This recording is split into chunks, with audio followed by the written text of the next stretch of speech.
Welcome back, my dear ethical hackers. In the last video, we saw using built with how we can gather information. Now, sometimes as a penetration tester or as an ethical hacker, you have an IP address and now you want to see which domain that belongs to. What is the associate domain that is associated or hosted, and how many other domains are also hosted on the same IP address. You also want to see whether there is a domain relationship. You know that this particular domain is a fraud. What if the other domains hosted on that are also frauds, right? So this helps in understanding if the multiple domains belong to the same organization or if they are part of a larger network. This is what reverse IP lookup is basically used for. This is very good for fraud detection, and in online fraud detections, you might have to use reverse IP lookup to identify if multiple fraudulent domains are hosted on the same IP.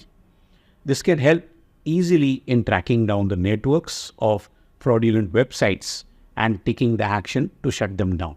So let's get started and let's go to HackerTarget.com reverse IP lookup and see how we can use this tool for finding the IP address details.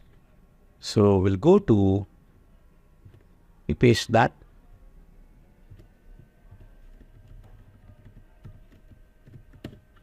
To save time, that's it.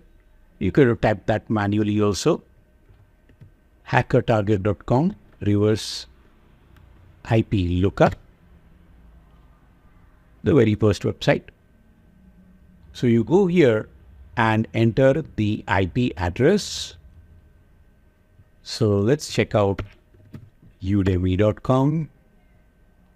Copy that, Control C and Control V. I'm not a robot.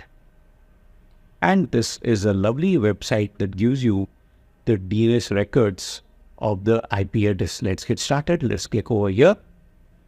And okay, there seems to be an error in this parameter. We'll try another website.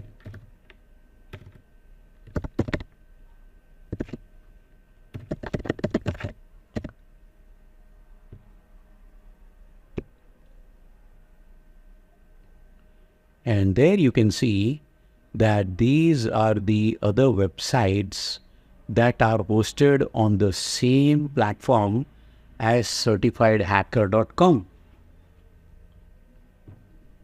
Quite interesting information, right? So these are the domains that are registered right along with the certifiedhacker.com domain. Let us try udemy.com without the HTTPS. And let's try that. Okay, that's it. So here it's showing you all the subdomains that are registered. Remember, it is a very important information for you to have. Okay, if you cannot hack the main domain, maybe you can get in through the back door of the subdomain. And that is why the hacker and the penetration tester will use these kind of tools, that is reverse IP lookup tools, to see what other subdomains are registered. And there you can see that we have gathered quite a lot of subdomain information over here. These are all the subdomains that are there. Who knows, one of these just might be something that the hacker is looking for. Super cool, isn't it? And that's a long list of subdomains and a long list of associated domains that are available here in the reverse IP lookup. That's all for this video, guys. In the next video, we will use yet another tool to see how we can find exactly subdomains.